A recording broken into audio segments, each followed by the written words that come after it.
Imagine you're out in an open field. Right. You're watching a German short-haired pointer, and the movement is just completely Oh, effortless. it's incredible. Yeah, the nose is low to the earth, the body is so elastic, and those long legs are just like eating up the ground, and then bam, mid-stride, everything stops. The scent changed. Exactly. The dog's body locks into this perfect, rigid point, just frozen in time. It really is a stunning thing to watch in person. And, it never just stops there. A little later, you might see that exact same dog launching into the water, swimming out for a retrieve, paddling back against the current, shaking off and just, Ready for the next thing. right, looking immediately ready for whatever comes next. Yeah. I mean, biologically, this dog is quite literally built to move from one high-intensity job straight into another without a drop in performance. Totally. So hold that image of the perfect athlete in your mind. Now, if you're listening to this, I want you to picture a completely different scene. It's the exact same kind of dog, but this one lives in your house. Oh, I know where this is going. Yeah, you do. The day's exercise was like a standard 15-minute walk around the neighborhood block. And by evening, she is pacing the hardwood floor. She's grabbed one of your slippers. She's parading around with it. She is staring out the living room window, just vibrating, acting like something huge is about to happen. Which is where so many owners hit a wall of just, well, sheer frustration. It is incredibly tempting to look at that pacing dog in your living room and label her as bad or assume she's just hyper. Right, because it feels like misbehavior. Exactly. But the reality is she is not misbehaving at all. She is just a victim of a massive misunderstanding of what fuel she actually needs to burn. Okay, let's unpack this. Because the core thesis of our deep dive today is that the goal of exercise for this breed isn't to break the dog's energy. It is to organize it. I love that phrasing. Organize it. Right. I mean, she is a working athlete. She has this highly tuned olfactory system, powerful hindquarters, a sharp problem-solving brain, a deep water instinct, and, a really intense bond with her person. If she's pacing, the problem is simply that none of those systems got utilized today. And that distinction between breaking energy and organizing it, it changes everything. Because if you just try to drain the energy by fighting against the dog's genetics, you will lose. Yeah. We have to look at what that energy is actually designed for. And I think the biggest trap people fall into when they see that pacing dog is thinking that more miles solves everything. Oh, the endless miles trap, yes. There's this assumption that if you just run the dog longer, she will eventually collapse and settle down. But you can take a German short-haired pointer, run her for 6 miles on pavement, and she will still come home completely rested. Oh, absolutely. She'll drink some water and be ready to go again. Right. I was thinking about this, and the best analogy I can come up with is taking a highly competitive elite marathon runner, locking them in a gym, putting them on a treadmill, and making them stare at a blank white wall for 3 hours. That sounds like torture. It does. Yes, you are building a fitter, faster runner, but mentally. They are going to be bored out of their mind, restless, and completely chaotic the second they step off. What's fascinating here is the deep biological difference between physical fatigue and mental fatigue. We often, we kind of blur the two, but for a working dog, they're entirely separate pathways. Really, like totally separate. Yeah, entirely.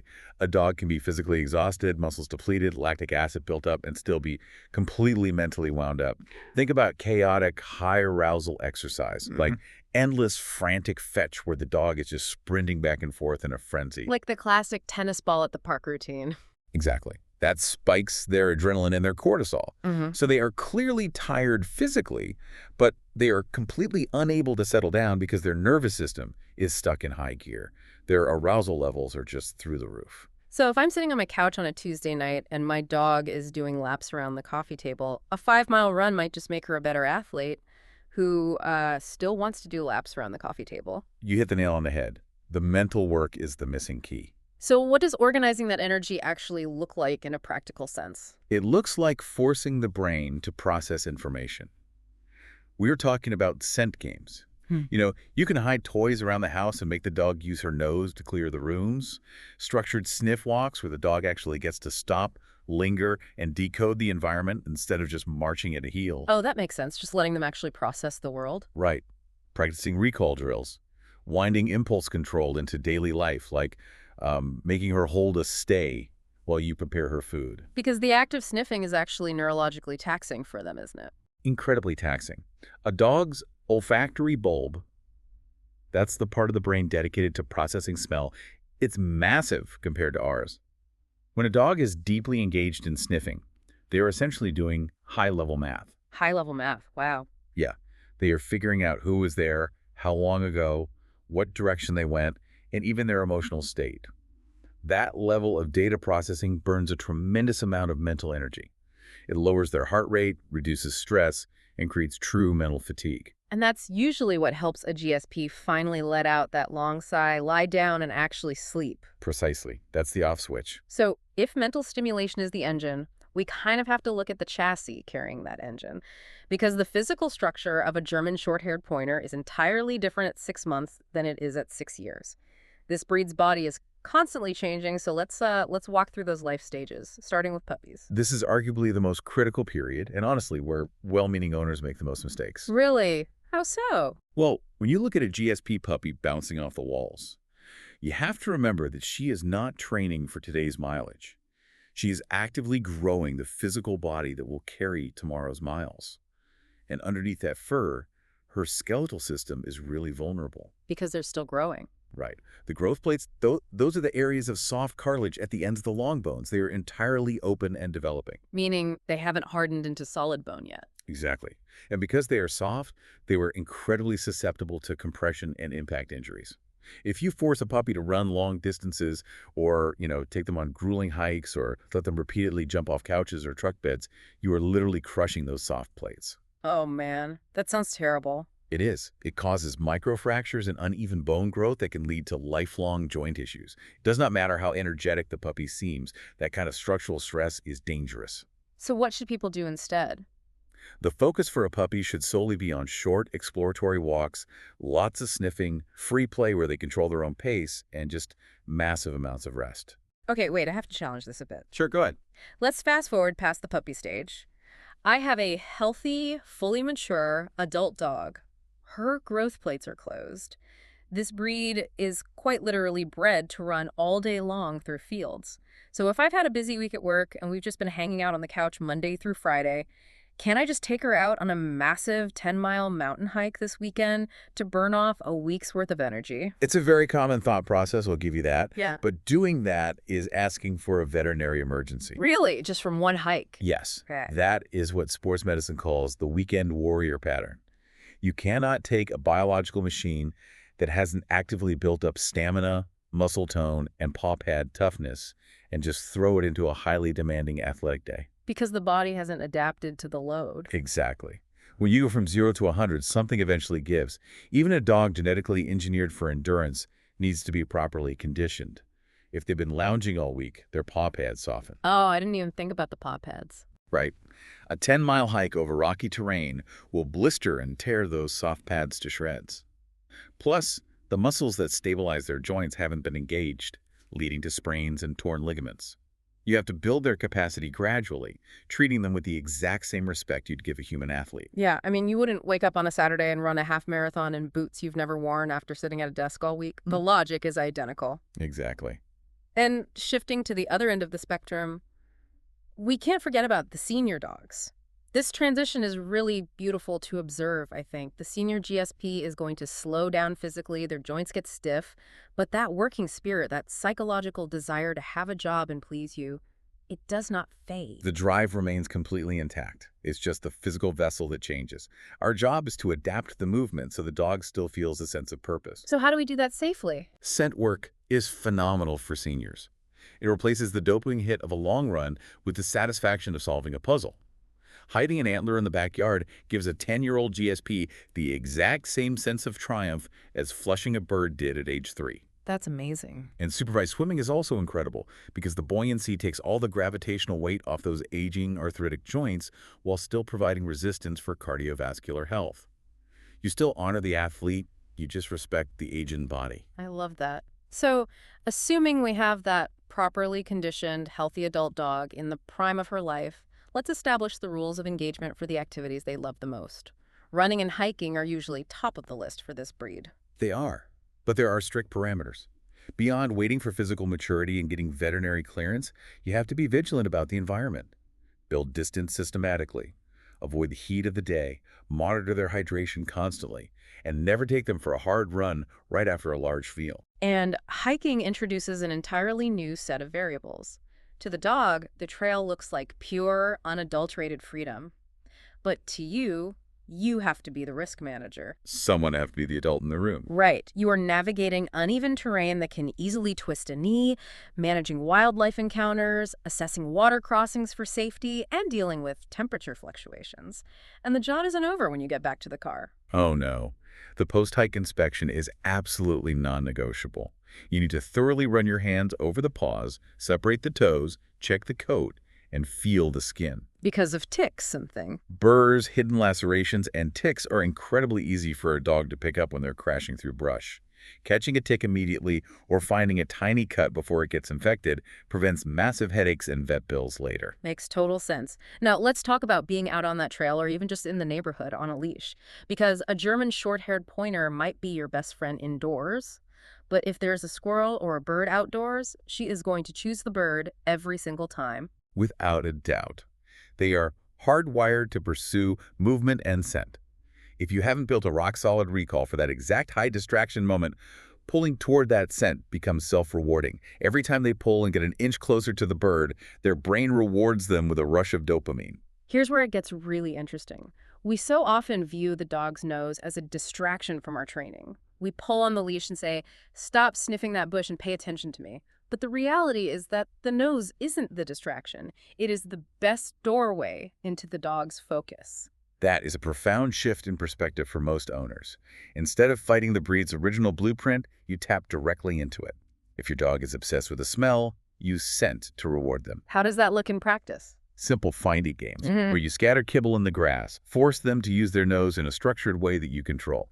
It tires the mind and builds their focus on you as the provider of the game. Nice. And what about the leash pulling? For leash skills, because pulling is so deeply rewarding for them, you have to practice in boring, low-distraction environments first. You use long, 30-foot lines in safe, open fields to bridge the gap. That gives them the illusion of freedom while you maintain safety, allowing you to earn off-leash trust over time. Got it. We also have to touch on swimming. GSPs generally love the water. They will launch themselves off a dock like they were born doing it. They will. But water adds an element of danger because dogs lack self-preservation when they're having fun. You have to ensure there are safe, accessible entry and exit points so they don't exhaust themselves trying to climb up a steep, slippery bank. Oh, I've seen dogs panic trying to get up a muddy bank. Exactly. You must evaluate strong currents and be hyper-aware of cold shock.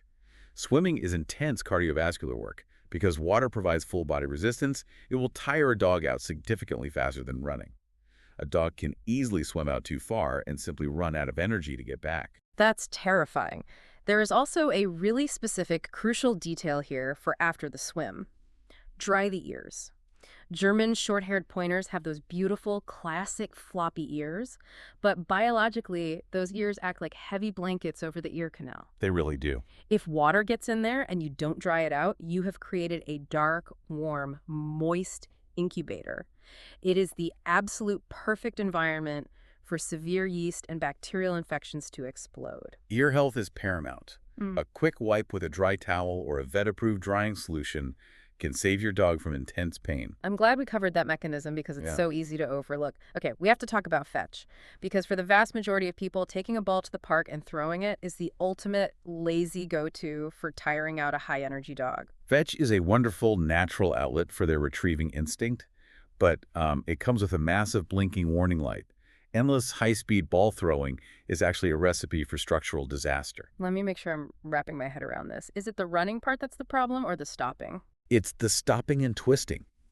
Think about the physics involved. The dog launches into a full sprint, hits terminal velocity, and then suddenly slams on the brakes to grab a bouncing ball, often twisting their body midair to do it. All that kinetic energy has to go somewhere. And where does it go? It goes straight into their carpal joints in the front legs and their cranial cruciate ligament, which is the canine equivalent of our ACL in the back legs. Doing that repeatedly on slippery grass or hard ground is like a human doing 100 wind sprints on an icy driveway. Ouch! Yeah, it is severe repetitive strain. You are essentially launching the dog over and over until the joints start to break down. So the fix isn't to ban fetch, it's to structure the game. Ask for a wait or a sit before you throw the ball, make them watch it land, and then release them to get it. That eliminates the high-speed, twisting deceleration. Exactly, you take the chaos out of it. Right. Practice recalls in the middle of the game. Keep the session short, force them to take breaks, and intersperse it with scent work so it isn't just mindless joint-pounding repetition. It all comes back to organizing the energy, not just draining it through mindless exhaustion. Physical movement and mental games are a huge piece of the puzzle, but they are really only half the battle. We need to connect the dog's athletic output to the invisible underlying factors that actually sustain that performance. Let's talk about weight, which is absolutely not about cosmetics for this breed. No, for a German short-haired pointer, weight is entirely about performance mechanics, joint health, and thermoregulation. The actual number on the scale tells you very little. So how do you check it? You have to evaluate their body condition. When you look down at the dog from above, there should be a clearly defined waist. From the side, you should see a visible upward tuck in the abdomen. And when you run your hands along their sides, you should be able to easily feel the ribs without pressing hard, but there still needs to be a solid layer of muscle covering the frame. That muscle is critical, right? Because it acts as the shock absorber for the skeleton. If a dog is underweight or poorly muscled, every time their foot hits the ground, the impact goes straight into the joints instead of being absorbed by the muscles. They lack the resilience required for real work. Exactly. And the flip side is just as dangerous. It is remarkably easy for an active dog to gain weight if owners overfeed them or overdo the high-calorie treats. An overweight GSP is carrying extra mass that grinds down their joints over time. Plus, doesn't it mess with their heat tolerance? Hugely. Fat acts as insulation. A heavy dog has a severely compromised ability to cool down, making them highly susceptible to heat stroke. And speaking of cooling down, that leads right into the weather. This breed has a massive high-performance internal engine, but they are driving a convertible with the top down. That short, sleek coat provides almost zero built-in weather protection. The weather dictates your exercise plan. In the heat, you are fighting physics. Dogs don't sweat like we do. They cool themselves primarily through panting, which is exchanging hot internal air for cooler outside air. So if it's hot outside, If the outside air is hot and humid, that cooling mechanism fails. You have to avoid direct sun and scorching pavement.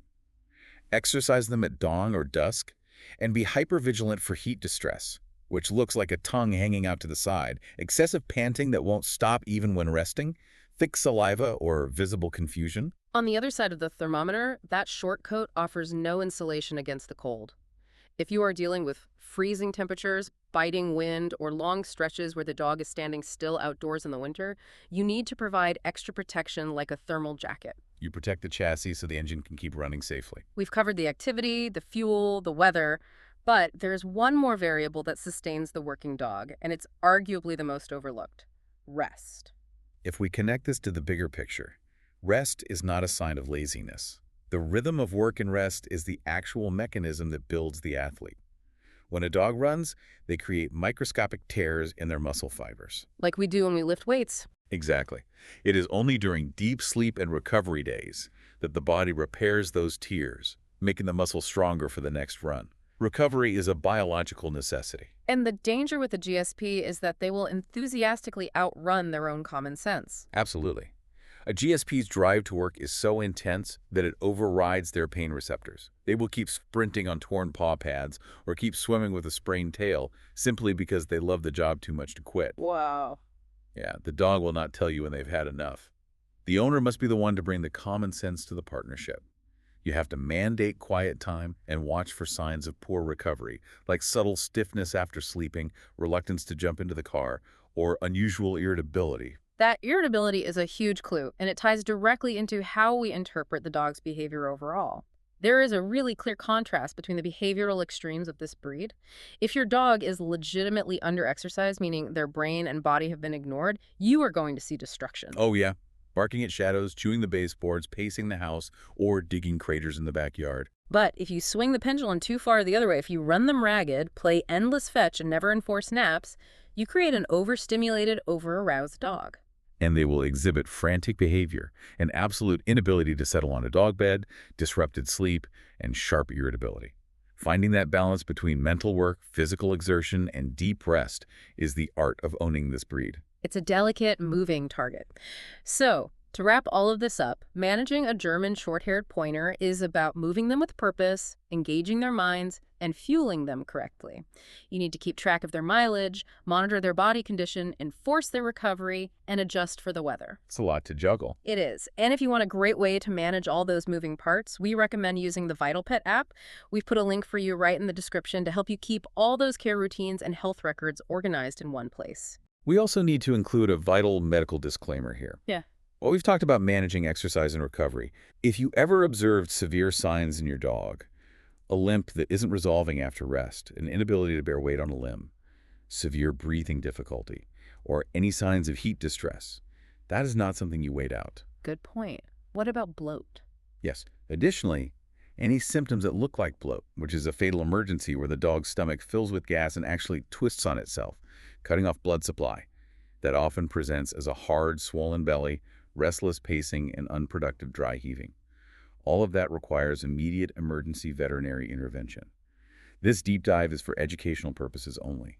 If you are ever concerned about your dog's physical health, you must always consult your vet. That actually sets us up perfectly for our next exploration, where we will be diving entirely into those common health problems and the subtle behavioral warning signs you need to watch for. I'm really looking forward to that conversation. So too. But for now, as we bring today's deep dive to a close, I want to leave you with a thought. So, what does this all mean for you? We spent this entire time dissecting the profound difference between physical exhaustion and mental fatigue for a high-performance working dog. We've talked about how running them into the ground without engaging their brain just creates a chaotic, restless athlete.